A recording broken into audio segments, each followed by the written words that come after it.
Every little girl grows up dreaming about her happy ever after, but most of us don't have fairy tale scriptwriters making sure we get it. That's where the Happy Ever After show comes in. If you have been waiting for a fairy godmother to wave her magic wand and release your frustrations, create the prosperity you want, and live a life you love, then listen closely. It's time to learn how to make your own wishes come true with your host, Cassie Parks. Hello and welcome to this edition of the Happy Ever After show. I am your host, Cassie, and I am so excited to be here with you, talking with you. Thank you for inviting me into your world for the next 25 minutes or so. We're going to talk about creating the business that is your happy ever after. Because for me, that is what it was all about. You know, I always wanted to be an entrepreneur and I wanted a business that worked and that I knew how to run, but I wasn't a business person. And so I struggled for a lot of years, 8 really to be in fact, where things did not work out well. And I would go on and off and I would really not do my business for a little while. And I would come back and I would do it and I wouldn't make any money at it. And you know, things are different now and I'm so excited. You know, I've just been looking at my calendar and looking into the new year, and I have workshops that happen every month, which is where I help you get really clear about what you want in your life and your business, what you want your life to look like so that your business can be created inside that life. And that clarity really helps things move faster. You'll notice I talk a lot on this show about clarity. So if you're interested in any of those workshops as time goes along, I do a complimentary strategy session. So just get on the call with me, go to createmyhappyeverafter.com, and let's talk about how to get you the clarity that is going to help you create the business that you have been dreaming of and that is your happy ever after. So as I was looking at my calendar and looking at, you know, who I have scheduled and how the workshops are going to go, I realized I have people who are scheduled to come to every workshop for the first quarter. So they're not sold out yet. So don't worry, there's a few spots left in each of the workshops. But it was so cool when I realized how far I had come and realized the fact that, you know, it wasn't that long ago that I felt like I was completely struggling and didn't know anything about my business. And to go to where people are already like, it's not just the next month I'm wanting people to sign up for. It's, you know, people are signing up, they're registering, they want to do my events, they want to work with me, which is something that I had dreamed about, but really didn't know how to make happen, you know. And I think about, I have a workshop coming up in Denver next week, and I did a workshop a couple years ago where I did it for free because I wanted to try it out, which is fine. I think that's okay. And I had a lot of people come and it made a huge impact, but it really reminds me of how clear I wasn't. You know, I wasn't clear enough in knowing the life I wanted to live. I was so concerned with just like, okay, I want to do this one workshop because it's fun and I think I can eventually make money at it. And I poured money into that workshop. Really, you know, I did it for free and I was completely okay with that. So if you're not okay with doing things for free, don't do them for free. But for me, it felt like a chance to try on my workshop. If I did it today, I would probably charge a little bit just for the commitment on those participants' sake, but they all showed up committed. There wasn't an issue with that, you know, and they made big changes. You know, within 3 months of the workshop, someone moved to Costa Rica because that was what came out as their dream in the workshop. And so by all accounts, it's hugely successful. And it was successful. I made a difference and an impact in people's life, which is what I wanted. I thought I had laid the groundwork for a workshop that I really wanted to do. I still love that workshop. But I hadn't really thought it through. I hadn't thought the marketing plan through. I had it recorded. I spent a lot of money to have it recorded, not really realizing how much it would cost to have it edited. And I didn't really have a plan for where it was going to go. It was something that I loved and it was created with love and intention, but I didn't have a plan for really the making money piece. And in your business, it's so important to have that plan, to understand how the things that you're going to do are make money, you know, are going to make money, because that's why you're in business, is to make money and make a difference. And that's the thing I always hoped would happen. I always hoped I would make money. And I love that I know how to make money now. I know how to evaluate things differently. I know how to open up this space to really serve my clients and then offer them an opportunity to be served on an even deeper level. And so I was looking at my calendar and just thinking about how awesome it is that I'm booked out, starting to get booked, 3 months in advance. And just what a dream come true that is. And so, that's what this show is all about, is sharing any of my insight that I can that will help you get to that place, because I want your business to be your happy ever after for you. So, like I said, if you want to jump on a call and see where your clarity is off, where we can help get you to the place that that life you want to be living, so that business starts to create itself within that life, that's complimentary. Let's jump on a call and do that. I just want to thank you all for all the awesome reviews that I'm getting on iTunes, and for all of you that are subscribing. Keep it up. I love to read the reviews. I love when you share your thoughts with me and let me know that you're listening. It feels like it just connects us in a whole other level. So thank you so much for doing that. I completely appreciate it. And today we're going to talk about, I talked about how I'm booked like 3 months. Like I have people booked on my schedule for 3 months from now to take workshops with me, which is so cool. I just feel so blessed to be in that spot where I figured out how to reach my people, because it's not always about, I was always awesome. I always made a change when actually people showed up to be, supported and making a change in their life. I was really good at that stuff. That's the thing I was good at, is making an impact in people's life. I've always done that. But the thing that I wasn't good at was finding those people who wanted to have an impact made in their life, right? Not just that you can help, but actually want to be helped and supported in growth and getting to wherever the next level is they want to be, or being served in the way that you serve them. So that was the part that was always the hardest for me, was like, where do I find those people? How do I get that? And the clearer I got in the life I wanted to live, and the more clarity I got about how that experience is going to be for me, the easier that happened. And so there was one key thing that I did as well. There's a lot of key things, but the key thing I want to talk about today is that I gave myself permission to fail. I set myself up so that it was okay if I failed.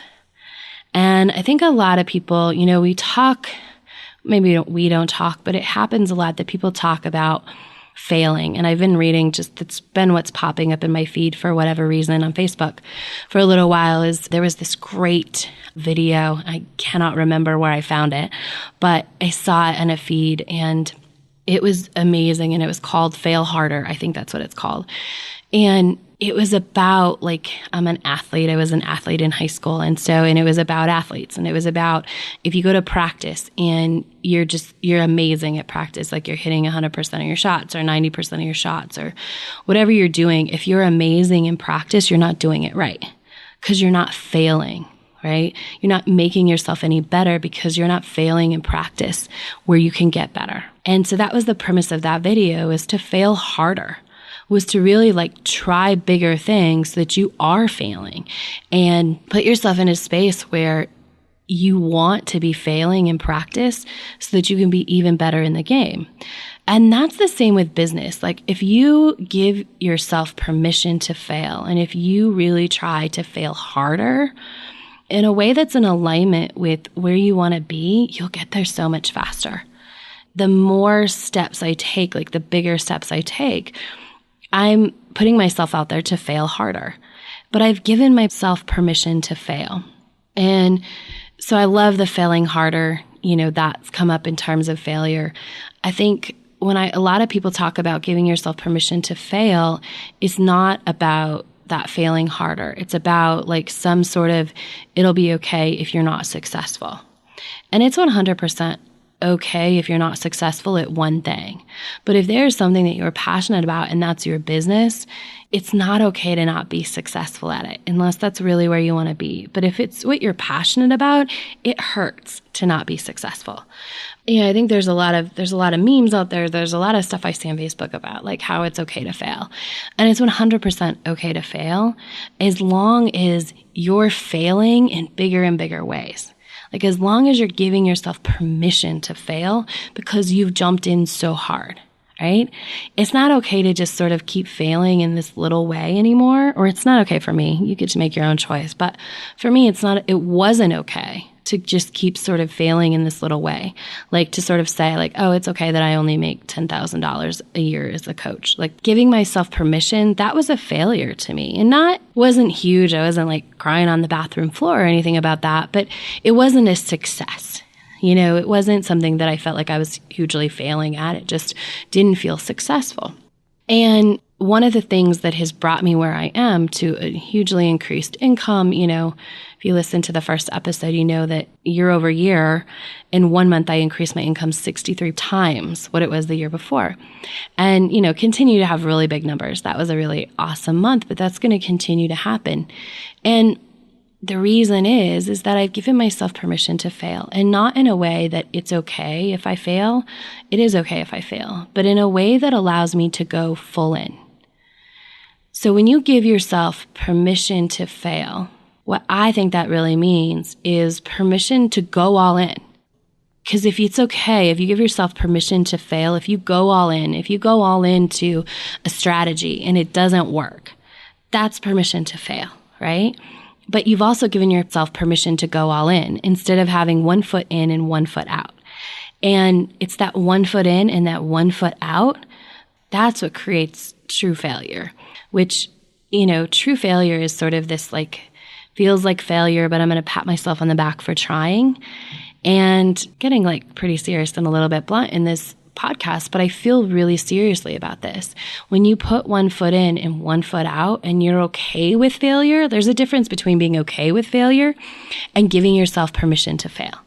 And being okay with failure means that you're putting 1 foot in and 1 foot out. You're like, oh, it's okay if I fail because I still have 1 foot out to do something else.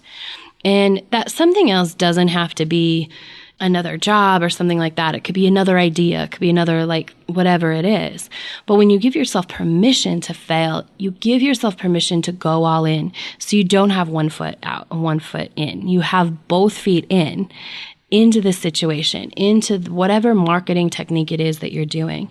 And what that does, it's a game changer to be all in. It really is. I was thinking about this before I started recording this podcast, and so often we hear stories about people who are like, this is the last time that they're gonna try their business, and then they're gonna give up. They're gonna consider it failure after this. And you just hear stories like, this was the last time I put all of my eggs in this last basket. This was gonna be it. If this didn't work, I was gonna walk away. I did all this. And what happens is, I don't think it works because it was the last time. It works because you went all in. You gave yourself permission to fail in a really good way, right? Going all in the last time, putting everything on the line and being okay if it fails, like, because it's so important to try, is much different than being like, oh, it's all right if I fail, I have 1 foot out the door, right? And going all in, that energy of going all in, like, this is the last time, so I'm leaving it on the field, like, really changes the energy. Because you're all in, everything changes. You look at everything different because this is the last time. Like, if this doesn't work, you're going to walk away. And so I think that energy changes that. And that's why so often you hear this story of someone saying, like, when it was, it was this last ditch effort, I was going to go all in and I was going to make it work, right? And that's true permission to fail. Like, true permission to fail is giving yourself permission to go all in. And it's going all in that's the game changer. And like I said, sometimes it's not shown to us, or we don't see like what all in really looks like. Because all in matters not just when you're talking about, this is the last time I'm going to try something for my business, right? It's all in on a marketing technique. It's all in on a program. It's all in on whatever it is. When my first super successful program was really successful, it was because I was all in. When I created Money, Money, Money, which turned into Manifest 10K, I was all into that program. I was all in. Like, everything I did for 3 months was about the experience of that program and writing that program, and I was all in. That was what I was doing. I came back I decided to write that program on a New Year's trip. I said, I'm going to go home and I'm going to write that program that I've had sitting there for 6 months on my computer outlined, and I'm going to go all in on it. And I came home, and that's all I did for the next 6 weeks was write that program. And not just write the program, but get into the experience for myself. What was it going to be like when I experienced the success of people in the program, people sending me money, people writing to me and telling me what a difference that program had made in their life? I was all into that. I have a friend who I was visiting her in part of the time that I was writing the course. And she tells the story quite frequently about, I would pull up my computer if she was working or we weren't talking, if she was, doing something with her husband or whatever it was. If we were even on a 5-10 minute break from interacting with each other, I was either writing that course or I was scripting the outcomes of that course and getting into the experience of having it be successful. I was all in. Now, when she was in the room, I was all in with her, and we were hanging out and being friends and girl talk and, dreaming big and all of those things that we do when we're together, and I was all in. But the minute, every second that I wasn't all in on something else, I was all in on creating a program that worked and all in on getting to know the experience of it working. And that's so important. Because so often what I see and what I did for so long for myself was I'm going to try and go all in on 12 different projects at a time. And it never worked for me. It may very well work for someone else, but if it's not working, evaluate what would it be to go all in on one project instead of 12? What would it be to decide something is who you are right now and go all in? And here's the thing, here's where the permission to fail comes in, right? When you give yourself permission to go all in, you might fail. It might feel like failing because it might feel like I went all in and I created something that I loved, but 6 months or a year later, you might not love it anymore. It might not be your ideal, and that's okay. It's okay, but it's that fear of I might change my mind later that keeps that 1 foot in and 1 foot out and really doesn't allow yourself that permission to fail or that permission to go all in, which are one and the same. They are absolutely one and the same. So because we're so afraid we might change our mind 6 months or a year from now, keep 1 foot in and 1 foot out. And when you do that, you cannot go all in. And the thing that happens when you go all in is you get the truth. You really do. With 1 foot in and 1 foot out, you don't get the truth about whether something is really something you want to do forever and you want to dive in and you want this to be your signature and your program and your this is what you bring to the world. You don't get that information when you're 1 foot in and 1 foot out. You only get that information by going all in and giving yourself permission to fail in case you realize after you went all in that it wasn't perfect. And to some extent, this happened with my first book. I love my first book. I love that program, Money, Money, Money. Loved it all. And I went all in on it. And what I realized is that once I went all in on it, it didn't have juice anymore after a while. And that's okay. That's absolutely okay because now, I ran the last program starting in November and I get to create something new. But had I not gone all in on that a year ago on that program, if I would have danced around 1 foot in and 1 foot out, I wouldn't be where I am today because it was that all in that made all the difference. It's that all in that made my voice stronger. It's that all in that allowed people to flock to me. It was the all in that allowed me to get really good at my business and much better at my business. Because if I would have kept 1 foot out and said I don't know if this is it and kept, I've talked about this on this show, but there were 3 or 4 other options that I really wanted to do for businesses, which were actually 3 or 4 other businesses.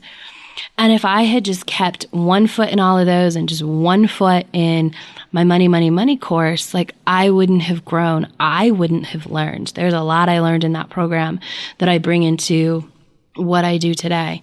I would have been trying to manage all of those things. And so I wouldn't have had the brain power to create what is now my signature, which is what I do all the time, which is my workshop and all of that. Because I would have been half in and half out, or only 25% in that case. But because I went all in, And I gave myself permission to fail at that. Like if I hated it in 6 months, I was like, because I wasn't sure. Like I love to teach about money, but honestly, I was like, I don't know if I want to teach that all the time, money mindset all the time. I didn't know for sure, but I couldn't know until I went all in. And when you go all in and you give yourself that permission to fail, like go all in. If you don't love it, you know, what you realize is that it's actually not failing. I know there was a book, it's called Failing Forwards, which I've never actually read, but when I was younger, my friend's older sister was reading it. And I just always remember the title. And it was like, she's like, I'm reading this, Failing Forwards, because, you know, I was like 17 when she was talking to me about this book. But she's like, you know, every failure, you know, should be a way to grow. Just like that video I'm talking about, fail harder. You know, just like all of that, you know, failure really becomes, when you go all in, failure is actually something you love in certain ways. Like it doesn't always feel good, but it gives you a definite answer. You know, and when you give yourself permission to fail, like I don't feel like I failed at money coaching. I went all in and I realized I love that, but that's not my deepest love, right? It goes beyond that. And there's some other stuff I want to do. I wouldn't have come to that had I not gone all in and given myself permission to have whatever outcome it was going to have. And so I think if we can reframe that, you know, I've been talking about giving yourself permission to fail. But if you can give yourself permission to go all in, if we can reframe that, to go all in and then go from there. Because the view is different. It's totally different when you go all in, right? It's like the view is different from the bottom of a mountain. That's 1 foot in, 1 foot out. But when you go to the top of the mountain and you can see, that's what it looks like to go all in. And so it's never failure when you climb a mountain. So it's not really failure. But in terms of the way we think about it, it's important to give yourself that permission to fail at whatever you go all in on and know that it'll be okay and that you can move forward from that. You can move on, that it is what you needed to do to get to that next level, because it is. And unless you give yourself that permission to fail, you likely won't go all in. You'll be standing 1 foot in and 1 foot out. And you cannot get that deep soul truth and experience being 1 foot in and 1 foot out. So that is what I wanted to talk to you about today, about how important it is to go all in and not let that fear of failure stop you, but really give yourself that permission to fail. If it doesn't work, it's okay. Because you will learn so much if you let yourself go all in. Don't give yourself permission to fail if you're half in and you're half out. That's not the time to give yourself permission to fail. But when you're going to go all in, that's the time to give yourself permission to fail. Because that's where you're going to learn, and that's where you're going to create magic. When you go all in, you can't help but make huge strides forward. Even if they don't look like you think they will, or you don't get the exact outcomes that you want, when you go all in, you make huge strides. You get huge strides to clarity. So, and clarity is what is key. It's key to creating your happy ever after in your business. It's totally. So give yourself permission to go all in. And this is one of the things, you know, when Mindy had a comment in her review, and her comment was, you don't have to struggle your way to success. And that's what she learned from this podcast. And, you know, and from being around for a while. You know, Mindy was on a call a little while ago, a couple weeks ago, and we started talking about this, and she was really in that place of struggle in her business. Like, this isn't flowing, this isn't going. And we started talking about it and started getting clarity about what she wanted her life to really look like. And things just opened up. I mean, we're on the phone and her husband comes in and tells her he has a job interview, which has sort of been, you know, a pain point for a little bit. And it turns out he got 2. When we just opened up the space, that struggle was optional, that you don't have to struggle your way to success. And really, you know, I just helped remind her of that. She already knew that. She knew the easy path was more fun, but just got a little bit disconnected in what she thought she had to do. So I love that. I love her review. I love, you know, just what opened up for her when we opened that space of struggle is optional. It does not have to pave your way to success at all. But with that comes clarity. And it goes into what we talked about today. It's about going all into that vision. And that is what it is. You know, that was a little bit for her. She got disconnected from that vision. And she thought she had to struggle her way back to that vision rather than just tapping into that vision of that life she wants to lead and that business that is her happy ever after inside that life. So I just wanted to share that with you. Opening up, struggle doesn't have to be there. And it can be a simple, quick turnaround. It doesn't have to take a long time to sort of open that space and get that flow going back up. So if you feel like you're stuck and you need to get some clarity, definitely jump on a complimentary call with me and let's talk about it. Like, let's open up some space for you to step into the happy ever after of your business. So it's time for today's mantra, which I love. I don't know if you guys can guess what it is, but it is, I go all in. I go all in. So that's your mantra for this week. Love it. Say it as often as it feels good. Write it down. Put it on the mirror. Do whatever you do with your mantras, but enjoy it and really practice saying that one especially. I go all in. And see what starts to open up in your life and see where you're not going all in and give yourself permission to fail and to go all in. Your mantra, I go all in. Have a fabulous week and I will talk to you next week. Thanks for being here. Bye. Thanks for joining us on the Happy Ever After Show, where you don't need a genie lamp to get your wishes granted. Now that you're inspired and ready to take action, get yourself on the path to your happy ever after by scheduling a complimentary strategy session at createmyhappyeverafter.com.